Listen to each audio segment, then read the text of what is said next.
Today on the Daily Press.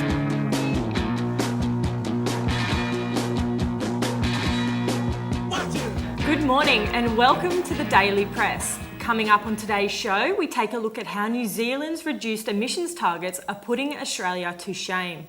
A look at the health and environmental benefits of veganism. We'll also cross live to our Queensland correspondent Sarah, reporting live from Southport Courthouse. And we'll investigate how Australia's new foreign trade agreement will affect Australian jobs.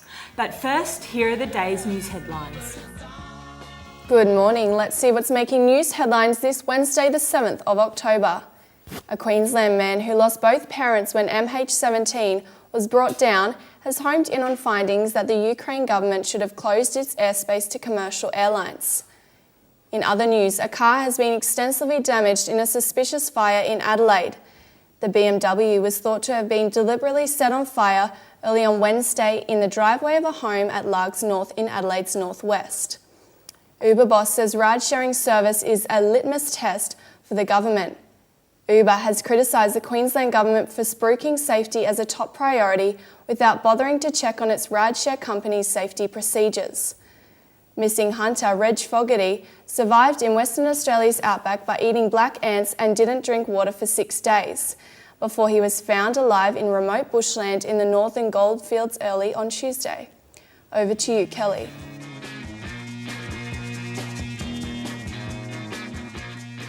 Thanks, Crystalie. And in environmental news, following recent public backlash to disappointing Australian emission reduction targets, our Kiwi neighbours are powering ahead in their voyage towards environmental responsibility.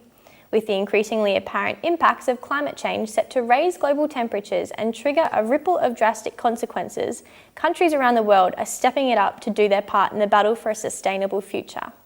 At current rates, global warming will in the next century cripple world food supplies, permanently flood millions of homes, irreversibly fracturing the ecosystem and triple the number of extreme weather events. The realisation of this bleak future is why New Zealand and other countries under the Kyoto Protocol have upped their game. Set back in 2011, New Zealand's Department of Energy Efficiency Conservation released a strategy including a 90% renewable energy target for the nation's electricity by 2025. The strategy also included that the country would match or better their 2010 public sector energy usage rates by 2016. At nearly a quarter of the way into the strategy's timeline, a steady but sustainable drop in production, usage and reliance on coal power has become apparent. Speaking on behalf of the body that released the strategy, Matthew Winthrop explains that the country has made significant investments in renewable and efficient energy solutions, resulting in New Zealand no longer relying on coal-fired power. He points out that the owners of the Huntly Power Station, New Zealand's only remaining coal-fired power, recently announced that the plant's 2 active coal units will close by 2018. Non-for-profit environmental and humanitarian organisation GetUp highlighted that energy-efficient countries will in fact lead the way to prosperity on the global stage. New Zealand's commitment to changing the grim fate of the world may just be what our nation's leaders need to start taking the issue seriously. Stay with us because after the break, we'll be looking at the health and environmental benefits of veganism. And later, we'll cross live to Sarah, who's reporting from Southport Courthouse. You're watching the Daily Press.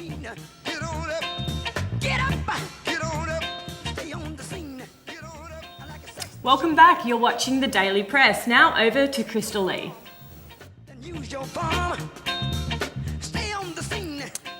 Experts in the field of nutrition say plant-based diets such as veganism are not a long-term or healthy alternative way to live. However, others swear by it, claiming it saved their lives. I spoke with Griffith University student Ella Dunsby, who initially turned vegan in early 2014 for weight loss reasons. However, after much research, she quickly learned that veganism meant much more to her than just a diet. Ella said that ever since turning vegetarian at the age of 16, she didn't like the thought of eating animals. However, there is much skepticism amongst professionals surrounding veganism and the damaging effects long-term veganism can have on human health. I also spoke with Dr. Timothy Chong, who has practiced for over 15 years and worries that vegans do not meet the necessary vitamin and mineral intake required as part of a healthy diet. He worries that people following a vegan diet don't meet their daily required iron intake. He explained that people following a vegan diet can receive iron from consuming leafy greens, but says you have to eat a lot. According to the website Plenteous Veg, half a cup of cooked spinach contains 3.2 milligrams of iron, which is actually less than 1/3 of the daily 10 milligram intake required per day. Dr. Chong also went on to say that it's extremely difficult to consume B12 while following a vegan diet. According to Dr. Chong, B12 is great for a healthy nervous system and the development of red blood cells. He said that a person following a vegan diet can obtain B12 from silk and tofu. However, he recommends supplementing the diet with a multivitamin. Before turning vegan, Ella suffered from depression, which she never sought help for. She said that now looking back, she understands how important it is to nourish your body with the right food. If you or anyone you know is suffering from depression or mental illness, please call Lifeline on 13 11 14. Crystal, you're a vegan. Do you think you're getting all of your nutritional needs? Yeah, definitely. I think it's really misunderstood, and I think it's really not that hard to obtain something like iron. You'd be surprised that 100 grams of spinach actually contains more iron than 100 grams of beef. And 100 grams of spinach is doable to eat each day. Especially in smoothies. Yeah. Well, I'm not a vegan and I love my meat, so I just feel like you might still be missing out on that nutritional benefit. So meat hold a lot of nutritional value, so I know, I'm still a bit sceptical on it. Yeah, well, if you are consuming all the necessary vitamins and minerals in your diet, you're going to be absolutely fine. It's actually better for the human body not to consume meat, just because if you look at our anatomy and you're also not getting all the antibiotics and fillers and stuff that they put in meat. So, yeah. There you go. Something new every day. Coming up after the break, Sarah brings us the latest on the development at Southport Courthouse. Morgan will be bringing us up to speed with Australia's new foreign trade agreement and what it means for Australian jobs. And also, Mark will be bringing us this week's weather forecast. You're watching The Daily Press. Very superstitious, writings on the wall. Welcome back to the Daily Press. Now we cross live to Sarah, who's reporting from the Southport Courthouse. Sarah, have there been any improvements yet? In a real-life Breaking Bad, a Gold Coast University tutor has pleaded guilty to producing methamphetamine in his home. Jack McKenzie, a former Griffith University PhD student and tutor, faced Southport's District Court today, charged with producing methamphetamine in the garage of his Robina home. McKenzie was arrested following surveillance into a suspected drug trafficking operation and telephone intercepts discussing the production of drugs. A search of Mackenzie's residential premises resulted in the discovery of equipment and chemicals used in the production of drugs, with the potential to create 101 grams of methamphetamine. Crown Prosecutor Jane Shaw said Mackenzie came to the attention of police 1 year prior to his arrest after purchasing laboratory equipment overseas. Mackenzie had informed police it was for the purposes of his degree, producing relevant identification to indicate his position as a student and tutor. The Crown Prosecutor admitted her dismay in Mackenzie using his skills and expertise for illegality, undeniably abusing the privileges of his qualifications. Defence lawyer Tony Kimmins said Mackenzie's objective judgment at the time was impacted due to his frequent use of the drug. Mr. Kimmins said his client had suffered intense scrutiny and public shaming following media coverage of the case. He said various press reports had defamed his client's reputation, resulting in the loss of grants and a ban from university grounds.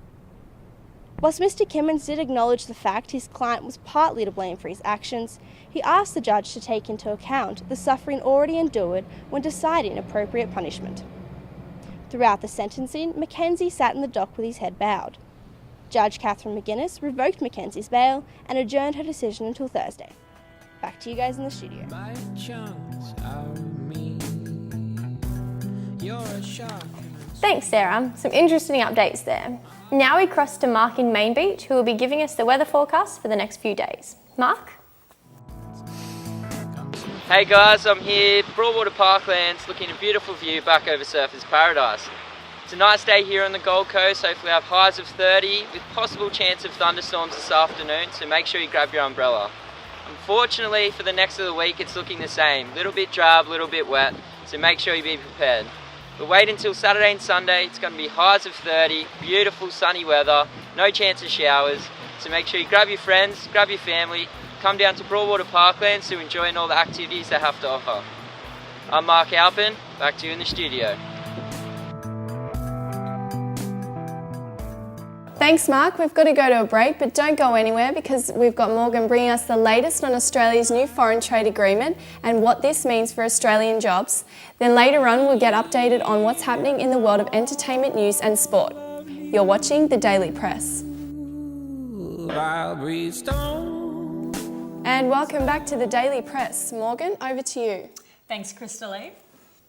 Chinese-backed company ASF Consortium has been given the go-ahead for a combined resort and casino development at Main Beach on the Gold Coast. The new site covers just over 5 hectares between luxury hotel Palazzo Versace and SeaWorld. ASF have yet to submit a detailed plan of the proposal to the Queensland Government. However, the development has the estimated cost of over $2 billion. The Labor government originally rejected ASF's proposal plans that included a cruise ship terminal at Wavebreak Island earlier this year due to strong local opposition.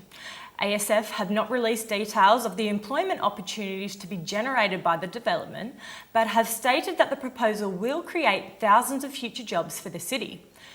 Opponents to the development have raised serious concerns early in the process following the newly agreed conditions of the free trade agreement with China and ASF's alleged corrupt history.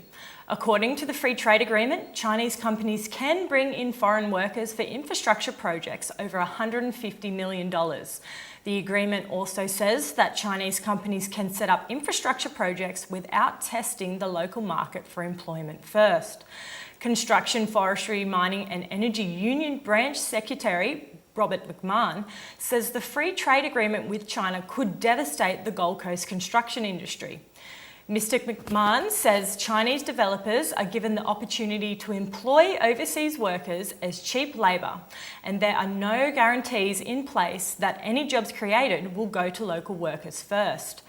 Under an agreement introduced by the Labor government, Chinese companies are not required to advertise jobs in the local market before sourcing foreign workers, if projects are worth over $2 billion. All attempts were made to contact ASF regarding this story, however they declined to respond.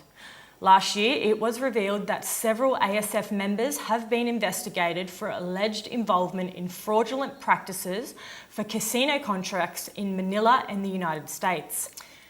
Save Our Broadwater President, Kate Matthews, says several members were debarred by the World Bank for alleged fraud and have expressed concern as to the suitability of ASF's job projections. Ms Matthews has, however, welcomed the news of the new proposal on the grounds that strict guidelines are to be followed, urging the state government to stick to the 3-storey height limit to reduce the floodgate risk and set a boundary for developers as to the limits the community are willing to trade off. Broadwater Member of Parliament Verity Barton says the city is reliant on tourism to boost the Gold Coast economy, and this project is a significant opportunity to create jobs, bringing immediate and long-term employment.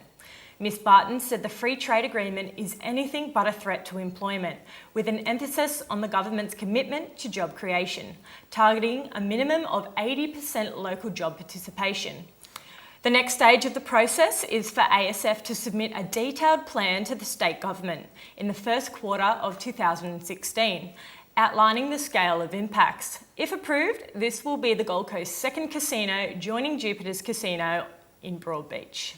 Thank you, Morgan. We have to go to a short break, but coming up we take a look at what's happening in Hollywood and then Mark updates us on sport.